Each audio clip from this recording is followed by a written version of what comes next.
মুজিজা দিয়েছেন। আল্লামা Jalaluddin Suyuti রহমতুল্লাহি আলাইহিল কিতাব আল খাসাইসুল কুবরা কিতাবের মধ্যে প্রায় ২৫০০ মুজিজা নবীকে আল্লাহ তাআলা দিয়া যেই অলৌকিক দৃশ্য আল্লাহ তাআলা দেখাইছেন, এগুলার মধ্যে থেকে একটা মুজিজা ছিল মেরাজের মুজিজা। মেরাজ কেন করাইলেন আলোচনা শুনলাম। মেরাজ কখন হয়েছে? রজবে, সেটাও শুনলাম। মেরাজ আল্লাহর রাসূল কোথায় থেকে করেছেন, কোথায়, সেটা আলোচনা শুরু হয়েছে। বাইতুল মাকদিসে গেছেন, বাইতুল্লাহ থেকে, এটার আলোচনা শুরু হয়েছে। তারপরে হলো আসমান জগৎ, আসমান ফাড়ি দিয়া আল্লাহ তাআলা লা মকা নিয়ে গিয়েছেন। সেই লা মকায় নিয়া আল্লাহ তাআলার বন্ধুর সাথে আল্লাহ তাআলা গোপনে ভালোবাসার প্রেম নিবেদন করেছেন। সেই উদ্দেশ্য অনেক লম্বা। তো আমরা আজকে একটু বাকি সংক্ষেপে আলোচনা লাইলাতুল মেরাজের বাইতুল্লাহ থেকে বাইতুল মাকদিসে কেমনভাবে গেলেন আলোচনা শুরু করেছিলাম। এটার শেষ অংশ আমরা আজকে শুনব।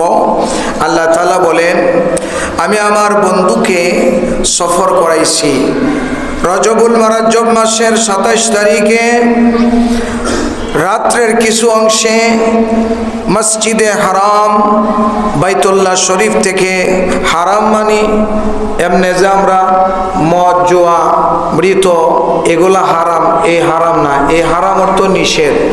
আর এখানে হারাম শব্দের অর্থ হলো সম্মানী, হুরমতওয়ালা, সম্মানওয়ালা, ইজ্জতওয়ালা। পৃথিবীতে আল্লাহ তাআলা ৩টা মসজিদ বানাইছেন। এক মসজিদের ইমামতি আল্লাহ রাসূল বাইতুল্লাহ করেছেন, আরেক মসজিদের ইমামতি মদিনা যায় করছেন, আরেক মসজিদের ইমামতি নবীকে করাইবেন বাইতুল মাকদিসে নিয়া।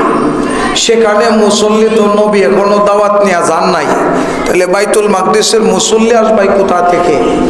সেজন্য লাইলাতুল মেরাজে আল্লাহ তাআলা মুসল্লি বানানোর জন্য সমস্ত নবী যারা যেখানে ইন্তেকাল করেছেন সমস্ত নবীদেরকে আল্লাহ তাআলা আদেশ দিলেন, হে আমার আম্বিয়া কিরাম, আপনারা মুক্তাদি হন আর আমার বন্ধু ইমাম হবে, আপনারা যে জমা হন। জমা হওয়ার জন্য আদেশ দিলেন। নবীদের একটা কুওয়াতে রফতার, নবীদের একটা নবুয়তের শক্তির পাওয়ার আছে, যেটা দিয়া তারা যে কোনো জায়গায় যেতে পারে। আল্লাহর হুকুম পাইয়া মাটির ভিতর থেকে নবীরা উইটা রওনা দিয়েছেন বাইতুল মাকদিসে এই রাত্রে। সুবহানাল্লাহ। এদিক জিবরাইল আলাইহিস সালাতু ওয়াস সালাম নবীর ওপেন সার্জারি করে দিয়া নূর, হিকমত, আল্লাহর কুওয়াতে ভালোবাসা দিয়া আবার প্যাকেট করে মুখটাকে পুনরায় সেলাই করে দিলেন। জিবরাইল হাত দিয়ে মুছে দিলেন। মুছার সঙ্গে সঙ্গে আল্লাহর রাসূলের বুকটা আবার পুনরায় আগের মতো হয়ে গেছে। আলাম নাশরাহ লাকা সাদরাক। আল্লাহ তাআলা বলেন, আপনারা কি দেখেন নাই আমার বন্ধুর ভিতরটাকে আমি কেমন করে অপারেশন করেছি? সুবহানাল্লাহ। এবার নবী যখন বসলেন হাতিমে কাবার মধ্যে, তো জিবরাইল আলাইহিস সালাতু ওয়াস সালাম নবীজির ডান দিক দিয়া, হযরতে মিকাইল বাম দিক দিয়া আল্লাহর নবীকে বলে, ইয়া রাসূলুল্লাহ, আপনি এখন আল্লাহর সান্নিধ্যে যাওয়ার জন্য আমাদের সাথে রওনা দেন। সুবহানাল্লাহ। এবার নবী ওইটা যখন হাঁটতে শুরু করলেন, নবীকে নেওয়া হলো সাফা পাহাড়ের উপরে। নবী যা দেখেন একটা সাদা দবদবা বাহন নবীজির জন্য অপেক্ষা করতেছে, আর নবীর উপর অনর্গল দুরূদ শরীফ পড়তেছে। তা'আরুজুল মালাইকাতু ওয়ার রূহু ইলাইহি, ফেরেশতা এবং রূহ আর রূহুল আমিন সহ সবাই নবীজির দিকে পাগল পাড়ার মতো হয়ে গেছে নবীকে নিয়ে যাওয়ার জন্য। সুবহানাল্লাহ। এবার নবীজি বুরাকের সামনে গেলেন। বুরাকের সামনে যাওয়ার পরে বুরাক একটু নড়াচড়া করে। জিবরাইল বলে, তাম কেন নড়াচড়া করো? বুরাক বলে আজকে আমার নবী আমার পিঠে আরোহণ করে আল্লাহর কাছে যাবে। আরেকদিন সমস্ত নবীদেরকে আল্লাহ তাআলার সামনে হাজির করার জন্য আল্লাহ তাআলা একটা দিন নির্ধারণ করেছে। ওয়া আনজিরহুম ইয়াউমাত তালাক, বন্ধুকে সেই দিন সমস্ত মানুষের সামনে মোলাকাত করানোর জন্য আল্লাহ তাআলা একটা চেয়ার বসাইয়া আল্লাহ তাআলা ওই আদালতের মধ্যে বসবে আর চেয়ারের মধ্যে তার বন্ধুকে বসাইবে। ওই দিন যে যে নবী যেই জায়গার মধ্যে আছে ওই জায়গা থেকে আল্লাহ তাআলা বুরাক দিয়া নেওয়ার জন্য আল্লাহ তাআলা আগে থাকতেই বেহেশতের মধ্যে নবীদের নাম দিয়া দিয়া বুরাক বানায়া রাখছে। তখন ওই বুরাক বলে নবী আমার মন চায় আপনি আমাকে একটা ওয়াদা দিবেন, কিয়ামতের দিন যেন আল্লাহ তাআলার সামনে যাওয়ার সময় আপনি আমার পিঠে চইরা আমাকে নিয়ে আল্লাহ তাআলার সামনে যান, সেই জন্য আমি নড়াচড়া করি। আল্লাহর রাসূল বলেন জিবরাইল রে, আমার জন্য আল্লাহ তাআলা দুনিয়াতে বুরাকের ব্যবস্থা করেছে, কিয়ামতের দিন আমার উম্মত কি কইরা এই ফুলসিরাতের পুল পারে দিয়া আল্লাহর সামনে যাবে। আল্লাহ তাআলা তখন আল্লাহ তাআলা একটা আয়াত নাজিল করে নবীকে জানাইলেন ওয়া নাহশুরুল মুত্তাকিনা ইলার রহমানি ওয়াফদা। হে জিবরাইল আমার বন্ধুকে জানা দাও আমি যখন কিয়ামতের দিন নবীদেরকে বুরাকে সোয়ার করায়া আনবো, সেই দিন আমি আমার বন্ধুর উম্মত যারা আমাকে বই করেছে আমি তাদেরকে চেয়ারে বসায়া আমার কাছে আইনা হাজির করব। তারা সিংহাসনে বসবে, সিংহাসন উইরা উইরা আল্লাহর সামনে নিয়ে যাবে। সুবহানাল্লাহ, জোরে বলেন না সুবহানাল্লাহ। যারা ঘুমাই দিচ্ছেন আরো একটু জোরে বলেন না সুবহানাল্লাহ। নাড়াচাড়া দিয়া সবাই একটু বসেন। এবার জিবরাইল নবীকে উঠতে বললেন। নবী যখন উঠবেন তো জিবরাইল বলে রাসূলুল্লাহ উম্মতের কথা এখনো বললেন না, আপনি আল্লাহর কাছে যাচ্ছেন মুলাকাতের জন্য, উম্মতকে তো আপনি বলেন না।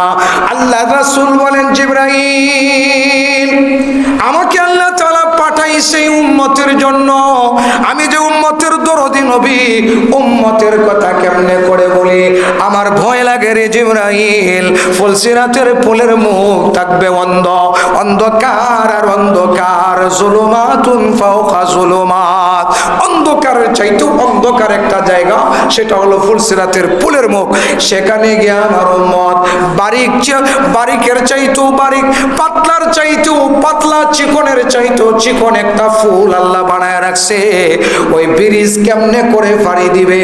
তো জিবরাইল বলে ইয়া রাসূলুল্লাহ আমাকে আল্লাহ তাআলা এত ডানা দিয়েছে, 600 ডানা আমার আছে ইয়া রাসূলুল্লাহ।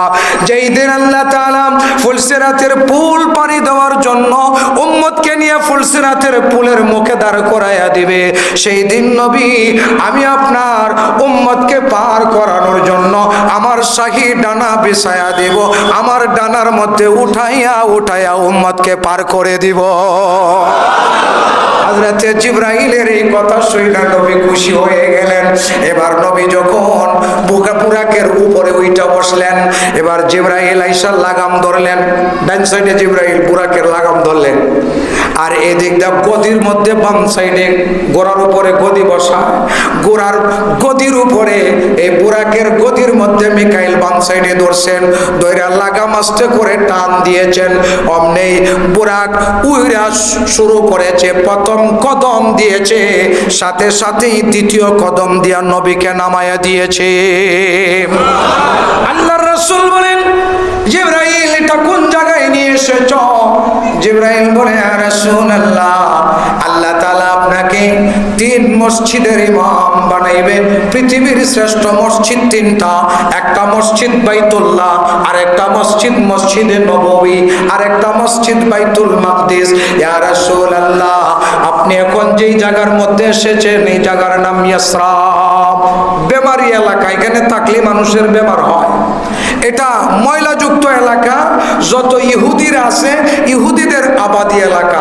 ইহুদিরা কেমনে আসলো এটার আলোচনা আল্লাহ তাআলা আরেক অনেক সূরার মধ্যে করেছেন। কিভাবে ইহুদিরা এখানে আসলো?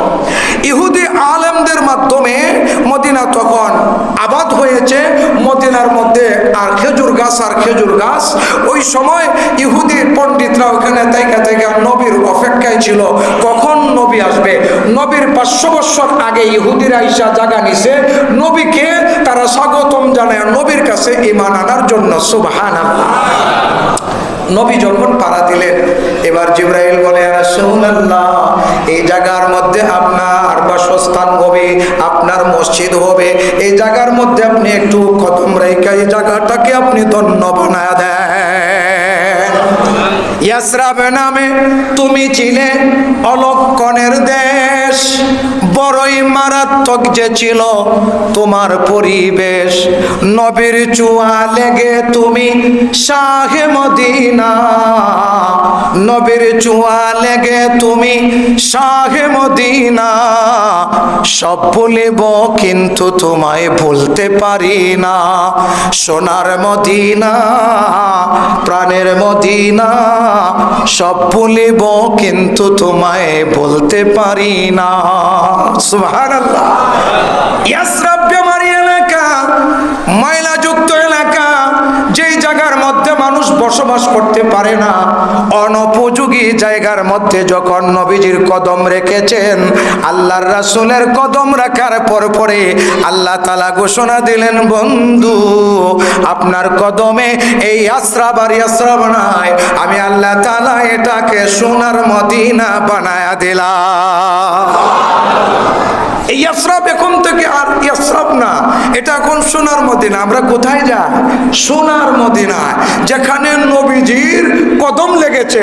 এই কদম মোবারক লাগার কারণে পৃথিবীর মধ্যে আল্লাহ তাআলা নবীকে যে জায়গায় শুয়ে রাখছেন, ওই জায়গাটা সহ নবী যেই জায়গার মধ্যে মসজিদ বানাইছেন, ওই জায়গাটাকে আল্লাহ তাআলা ঘোষণা দিলেন, বন্ধু আমি আল্লাহ তাআলা আমার একটা ঘর বানাইছি তোয়াফ করার জন্য মানুষকে আর জিনকে। আর তুমি যখন এই জায়গায় কদম রেখেছো, এটাকে আমি জান্নাতের একটা টুকরা বানিয়ে দিয়েছি। সুবহানাল্লাহ। এই জান্নাতের মধ্যে ফেরেশতারা বিচরণ করে, আর আপনি যখন এখানে শুয়ে থাকবেন, পৃথিবীর মধ্যে প্রতিদিন 70,000 সকালবেলা বিকালবেলা 70,000 ফেরেশতা আইসা আপনার এই কবর সহ